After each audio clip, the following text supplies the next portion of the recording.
Come back everyone, this is realm part 2। अब हम बात करेंगे श्यामपट्ट मीन्स ब्लैक बोर्ड। इसे खलीपट चौक बोर्ड के नाम से भी जाना जाता है। इसे शिक्षक का सच्चा मित्र कहा जाता है। श्यामपट्ट का आविष्कार जेम्स विलियम के द्वारा किया गया था। वर्तमान में श्यामपट्ट का स्थान सफ़ेद board, green board, digital board आदि ने ले लिया है। श्यामपट्ट पर लिखते समय 45 डिग्री का कोण होना चाहिए।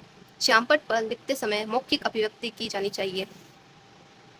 मुख्य बिंदुओं को श्यामपट्ट पर लिखा जाना चाहिए व रेखांकित किया जाना चाहिए। श्यामपट्ट पर समझने हेतु पॉइंटर का प्रयोग किया जाना चाहिए।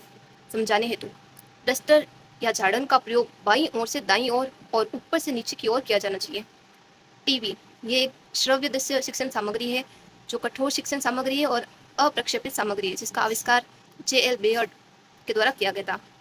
इस पे ज्ञान दर्शन नामक शैक्षिक टीवी चैनल का प्रसारण किया जाता है जो बना था 26/1/2000 में। और ऐसे कई उपकरणों के बारे में हम आगे बात करेंगे। शिक्षण अधिगम सहायक सामग्री टीएलएम के प्रयोग के समय रखी जाने वाली सावधानियां। टीएलएम विषय वस्तु से संबंधित होनी चाहिए। टीएलएम विद्यार्थियों को अध्ययन हेतु प्रेरित किए जाने वाला होना चाहिए। टीएलएम आकर्षक हो किंतु इतनी अधिक भी नहीं जो विद्यार्थियों को मूल विषय वस्तु से भटका दे। टीएलएम का प्रयोग आवश्यकता के अनुसार होना चाहिए। टीएलएम विद्यार्थियों के उम्र, समझ व स्तर के अनुरूप होनी चाहिए। टीएलएम विषय वस्तु को मूर्त रूप प्रदान किए जाने वाला होना चाहिए। टीएलएम सही हालात में होनी चाहिए। टीएलएम प्रभावशाली व रुचिपूर्ण होना चाहिए। यह ऐसा हो जो समय व ऊर्जा की बचत करे। शिक्षक को इसका प्रयोग करना आना चाहिए।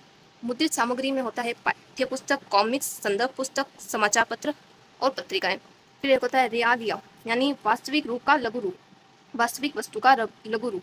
एक होता है डायोरामा, वास्तविक दृश्य वस्तु या मॉडल के रूप में प्रदर्शित करने वाला। दृश्यावली, जिसे दृश्यावली भी कहा जाता है। जैसे ये ग्लोब है, इसका आविष्कार किया था मार्टिन बेहम और बेकंग के द्वारा। ग्लोब पृथ्वी का एक नमूना है, यह पृथ्वी का लघु रूप है, यह पृथ्वी का मॉडल है। नेक्स्ट है OHP यानी ओवरहेड प्रोजेक्टर, जिसे शिरोपरि प्रक्षेप भी कहा जाता है।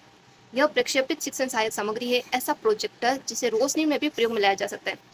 अब हम कुछ आविष्कारों के बारे में बात करेंगे। TV J.L. बेयर्ड के द्वारा आविष्कार किया गया। रेडियो का मार्कोनी के द्वारा, टेलीफोन का ग्राम बेल के द्वारा, कंप्यूटर का चार्ल्स बेबेज के द्वारा और टेलीस्कोप का गैलीलियो के द्वारा।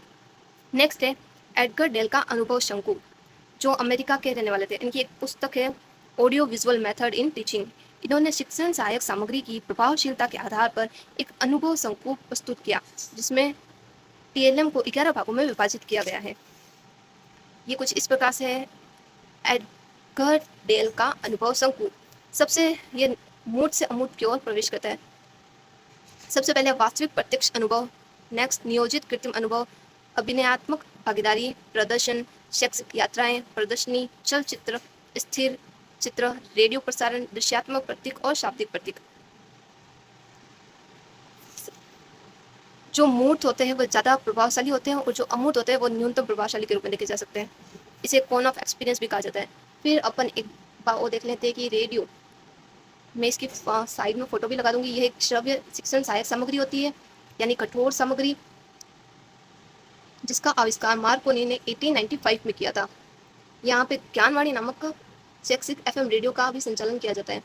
फिर आता है टेप रिकॉर्डर, यह श्रव्य शिक्षण सामग्री होती है और कठोर सामग्री। टेप रिकॉर्डर रेडियो की समय संबंधी समस्याओं को दूर करता है। इसमें कार्यक्रम को रिकॉर्ड कर लिया जाता है एवं किसी भी समय कार्यक्रम को सुना जा सकता है। फिर होता है ग्रामोफोन, यह भी श्रव्य शिक्षण सहायक सामग्री है जो कठोर सामग्री है और अप्रक्षेपित सामग्री है, जिसे सीतावाद्य या चूड़ी का आवाज भी कहा जाता है। फिर आता है लिंग्वाफोन, यह श्रव्य शिक्षण सहायक सामग्री होती है। टेलीफोन जो ऑडियो एड्स के रूप में कार्य करता है।